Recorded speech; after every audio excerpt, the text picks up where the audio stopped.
Androcles नाम का एक गुलाम रहता था। उस गुलाम का मालिक बड़ा जालिम था। दिन रात वो उससे काम करवाता था।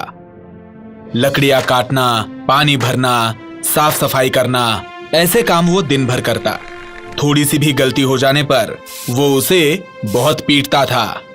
एक दिन ऐसा हुआ, एक छोटी सी गलती के लिए उसके मालिक ने उसे पीटा, बहुत पीटा। वो रोने लगा और आखिर वो वहां से भाग निकला, अपने मालिक की नजर से बच के। भागते भागते वो आखिर एक जंगल में आया। अब क्या करें? वो फिर जंगल की एक गुफा में रहने लगा। वो दिन में बाहर निकलता, पेड़ों पर कुछ फल मिले तो खा लेता, कहीं पानी मिल जाए तो पी लेता और दिन काटता। 4 दिन हुए, 8 दिन हुए। एक दिन ऐसे ही वो फल लाने के लिए बाहर निकला। फल लेकर वो आ ही रहा था, इतने में उसने देखा कि अपनी गुफा में कोई तो है। उसने झुककर देखा तो उसे एक शेर दिखा।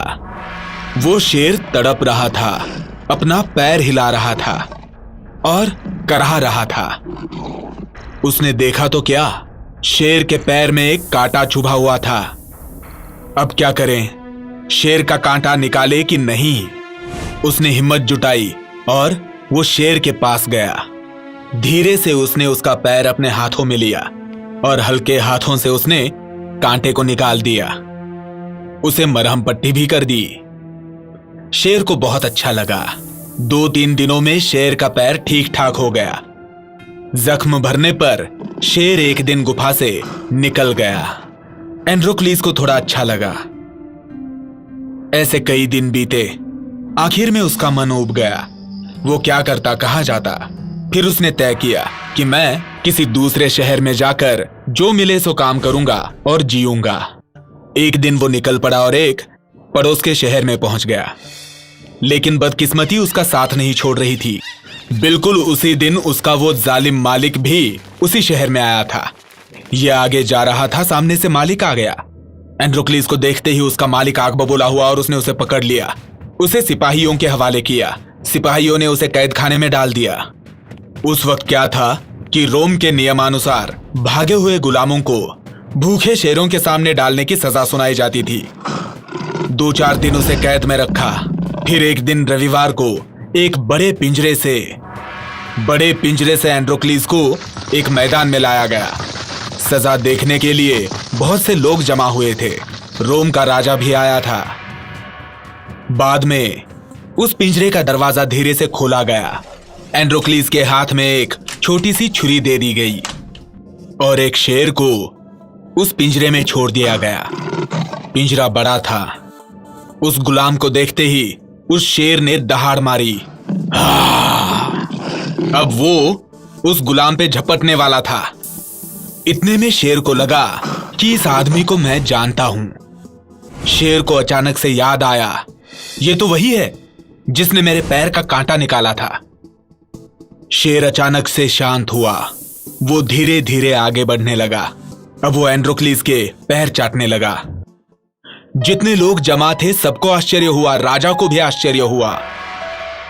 उस गुलाम को भी आश्चर्य हुआ कि ये शेर तो मुझे खाने वाला था, अचानक से मेरे पैर क्यों चाटने लगा। गुलाम को भी याद आया कि ये वही शेर है जिसका मैंने कांटा निकाला था। अब वो नीचे बैठा और शेर का सर थपथपाने लगा। शेर उसके हाथ पैर चाटने लगा। राजा को समझ में ही नहीं आ रहा था कि क्या करें। ऐसा तो कभी हुआ नहीं था। उसने सिपाही को आदेश दिया, जाओ उस शेर को पिंजरे से बाहर निकालो और लड़के को यहां लाओ। सिपाही एंड्रोक्लिस को लेकर राजा के पास आए। महाराज ने पूछा, मुझे बताओ, शेर ने तुम्हें मारा क्यों नहीं, खाया क्यों नहीं?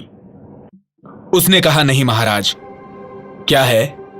कुछ दिन पहले उस शेर के पैर में कांटा चुभा था जो मैंने निकाल दिया था।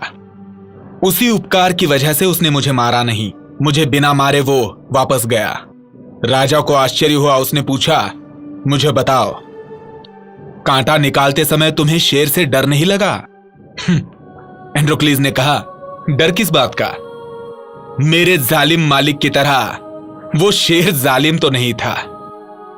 ये बात सुनते ही महाराज बड़े खुश हुए। उन्होंने एंड्रोक्लीस को शाबाशी दी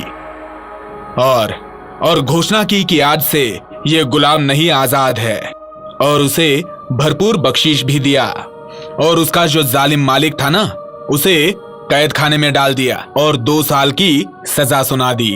एंड्रोक्लीस ने शेर पे दया की और शेर ने गुलामी से उसे बरी कराया। यानी कि बच्चों, हम किसी पर उपकार करते हैं, किसी को दया दिखाते हैं तो कोई हम पर भी दया करता है, उपकार भी करता है।